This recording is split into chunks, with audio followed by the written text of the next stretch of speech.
కోట్లు ఖర్చు పెట్టి 2000 కోట్లు బిల్లు ఇచ్చి 1000 కోట్లు వచ్చి కేంద్రం తెచ్చి దానికి 1,20,000 కోట్లు వచ్చి దాన్ని పెట్టి మరి నీ 5 సంవత్సరాల్లోనే 2000 కోట్లు ఖర్చు పెట్టి 2000 కోట్లు బాకీ పెట్టి వెళ్ళిపోతే ఇన్ని సంవత్సరాల్లో అది కంప్లీట్ అవుతుంది. నిజంగా రైతుల పట్ల కానీ నీకు సొత్తుంటే, అలాగే ఈ రైతుల పట్ల కానీ నీకు సొత్తుంటే, నీ తాలూకా ఆలోచన కానీ ఆలోచన ఉంటే ఈ కార్యక్రమం జరుగుతుందా? ఊరిగా ఓదో నోరు ఉందని ఊరిగా మాట్లాడుతూ ఒక పక్క చంద్రబాబు నాయుడు, ఒక కొడుకు, ఒక పక్క వచ్చి ఆ కూటమి నాయకులు, ఒక పక్క ఈయన ఇస్తారు రాజ్యంగా మాట్లాడుతున్నారు.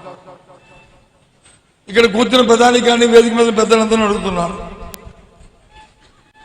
ఈ ప్రాంతానికి సంబంధించిన నాయకుడు స్వర్గీయ అరుణాయుడు గారు చనిపోయి ఎక్కడ ఉన్నారు కానీ ఆత్మ ఎక్కడ ఉన్నారు కానీ ఆయన అధ్యక్షతను కమిటీ చేశారు రాష్ట్ర విభజన కోసం. తెలుగుదేశం పార్టీ వాళ్ళు ఏం చెప్పారండి? రాష్ట్ర విభజనకి మేము వ్యతిరేకం కాదు అని చెప్పి ఆయనతో తీర్మానిపించారా లేదా? ఇది వాస్తవమా అవాస్తవమా? ఇది నేను చెప్తుంది అబద్ధమా? చెప్పండి, దానికి సమాధానం చెప్పండి. అచ్చెన్నాయుడు గారు, నువ్వు మీ నాయకులు మీరు రాజకీయాల కోసం చేస్తూ ఇవాళ వచ్చి మరి పెద్దగా మేము వచ్చి నీతివంతుల్లా మాట్లాడుతూ ఇవాళ కార్యక్రమం చేస్తే రాజకీయాల కోసం ఎంతకైనా మీరు తెగిస్తారు, రాజకీయాల కోసం ఎంత స్థాయినైనా దిగజారుతారు. కానీ అది కాదు రాజకీయాల కోసం. మనం అన్నిటికీ మనం కమిట్మెంట్ ఈ సొసైటీకి మనం బాధ్యత వహించాలి. అధికారంలో ఉన్నప్పుడు ఏం కార్యక్రమం చేశామో ఆ కార్యక్రమం గుర్తెరగాలి. కాబట్టే జగన్మోహన్ రెడ్డి గారు మీ దగ్గర వచ్చి మీ దగ్గర ఆ పలాసలో కిడ్నీ ట్రాన్స్ప్లాంటేషన్ హాస్పిటల్కి ఎంతమందో ఈ ప్రాంతంలో ఉన్నారు ప్రజలు కిడ్నీ వ్యాధితో బాధపడుతున్న నేపథ్యంలో డయాలసిస్ చేసుకుంటూ ఎంతో మంది ప్రతి ఊర్లోనూ ఒక 2 పేషెంట్, ప్రతి ఇంట్లోనూ ఓ పేషెంట్ నేపథ్యంలో మరి జగన్మోహన్ రెడ్డి గారు చేసిన కార్యక్రమం మేము మర్చిపోయామా? సరే, ప్రభుత్వాలు వస్తాయి పోతాయి, కానీ చేసిన కార్యక్రమాలు స్వాస్థ్యంగా నిలబడతాయి కదా, ఉంటాయి కదా, అవి ఆలోచన చేసుకోవాలి కదా. కాబట్టి ఇవాళ ప్రభుత్వానికి హెచ్చరిస్తున్నాం, ప్రభుత్వానికి చెప్తున్నాం, ఏదైతే ఇవాళ ఈ ప్రాంతంలో మొదలుపేట పోర్టునెత్తి మొదటి కోసం 4,300 కోట్లు 2,900 కోట్లతో మొదటి కార్యక్రమాన్ని మరి ప్రారంభించామో అందులో ఏవైతే 60-70% పనులు 40% పనులు పూర్తి చేసి 70% పనులు పూర్తి చేశామో దాని వెంటనే ఇప్పుడు 2 సంవత్సరాలు అయింది. ఆ 30% పనులు మీరు పూర్తి చేయలేరా? ఏం వాళ్ళకి మీకు ఇంకా సెట్టింగ్ అవ్వలేదా? వాళ్ళకి మీకు ఇంకేమి కార్యక్రమం జరగలేదా? దేనికోసం వెయిటింగ్? దాంట్లోనూ కార్యక్రమేనా? అది ప్రజల పనికి వస్తుందా, ప్రజల పనికి కాదా? అది వ్యవస్థ పనికి వస్తుందా, వ్యవస్థ పని కాదా? అది రాష్ట్రానికి అభివృద్ధి పనికి వస్తుందా, పనికి కాదా? ఆలోచించుకోక్కర్లేదు. ఇదే కార్యక్రమం. ఇది న్యాయమా? వీళ్ళు వచ్చంటే పెద్ద కబుర్లు చెప్తారు, ఆ పెద్ద కబుర్లు వచ్చి చెవిలో పూట్టుకొని మన ఈ రాష్ట్ర ప్రజలందరూ వినాలంట. ఇది నాయకత్వం. ఆలోచన చేయండి. ఒక విషయాన్ని వేదిక నుంచి ఆ టీవీ ద్వారా అడుగుతున్నాను, మీరు ఎలాంటి ఈ మీటింగ్ అయిన తర్వాత ఎలా ఈయన వ్యవసాయ మంత్రి కదా, ఈ మంత్రి గారు ఈ ప్రాంతంలో మొక్కజొన్న వేస్తే మొక్కజొన్నకి కనీసం మద్దతు ధర వచ్చిందా అడగమనండి, మద్దతు ధర కొంటున్నారా అడగమనండి. ధరలు కొంటట్లేదు. మన బతిగా మనం ఏం చేస్తున్నాం? మన బాధ్యత కాదు, మనకు సిగ్గు అనిపించట్లేదు, మనకు బాధ అనిపించట్లేదు, మనకి ఇబ్బంది అనిపించట్లేదు. ఏంటిది? సరే, అదృష్టానికో దురదృష్టానికో ఆ జరిగిన చంద్ర కాంగ్రెస్లోనో లేదా పెట్ల మార్పిడి వల్ల లేదా ఏ కార్యక్రమంలో గెలవచ్చు, ఎమ్మెల్యేగా అవ్వచ్చు, ప్రభుత్వం రావచ్చు పోవచ్చు, కానీ ఇది కాదు చేయాలి కదా కార్యక్రమాన్ని.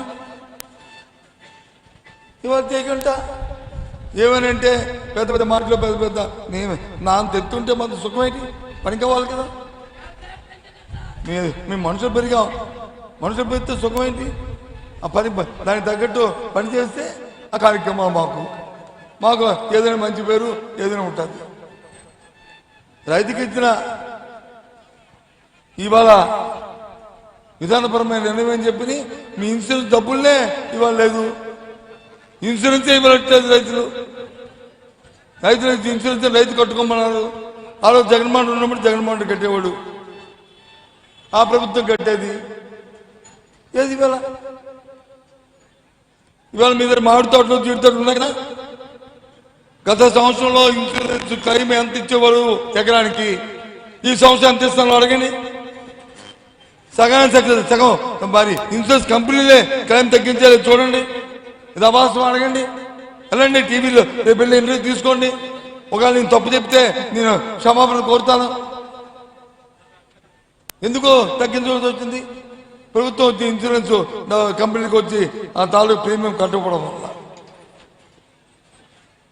తద్వారా రైతులు వచ్చి వేసి పంట వేసిన రైతులు ఇవాళ నష్టపోతున్నారు. ఇవాళ ఇది వాస్తవం కాదా?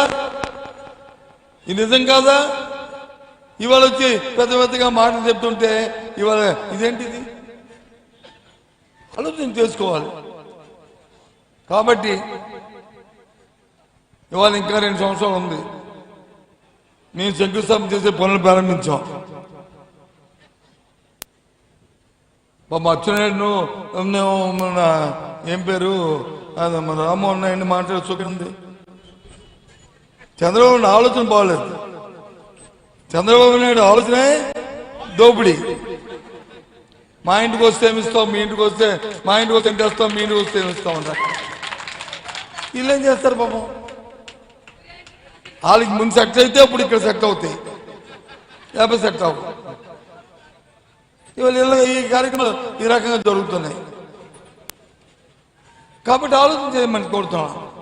ఈ ప్రభుత్వానికి ఇంకా ఎండా 100 ఏళ్ళు ఇంకా 2 సంవత్సరాల టైం ఉంది. కనీసం ఆ మొదలు పెడతా ఆ కార్యక్రమం చేయండి.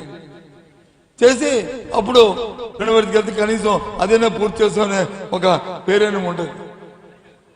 అది ప్రారంభిస్తే అంతేగాని ఎవరికో పుట్టిన పిల్లలకు వచ్చి పేరు పెట్టుకుందాం అనుకుంటే అది చాలా తప్పు. అది మంచి సంప్రదాయం కాదు. పెంచుకో, తప్పులేదు, పలానా పిల్లల్ని పెట్టుకున్నాను, కానీ పేరు పెట్టుకోవద్దు దయచేసి. అది నా రిక్వెస్ట్.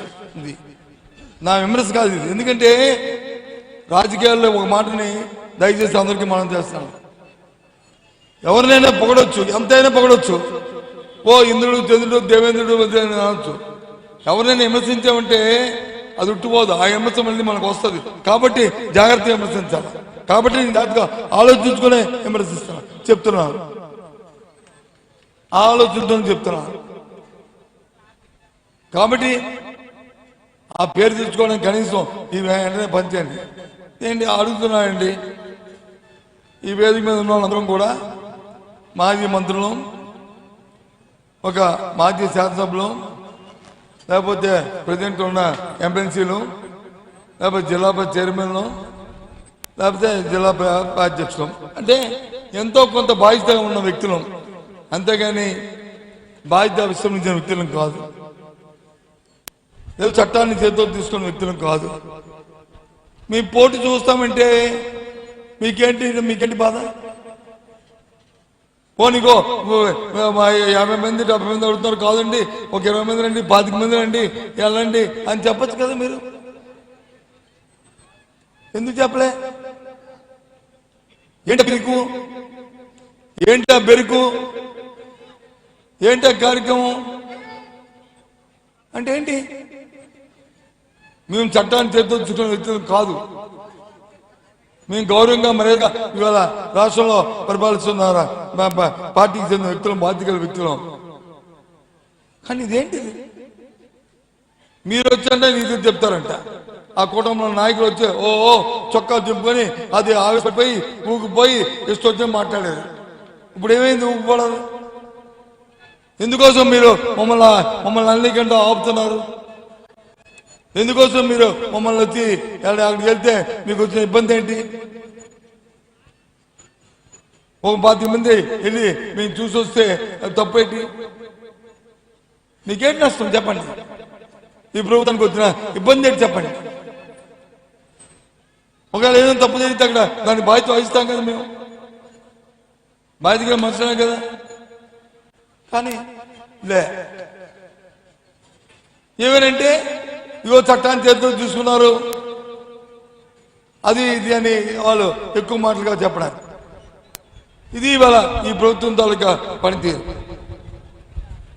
ఎంతకాలం చంద్రబాబు నాయుడు గారు ఇలాంటి పరిపాలన చేస్తావు? భయంతోని బెరుగుతోని భయంతోని ఎంతకాలం పరిపాలిస్తావు?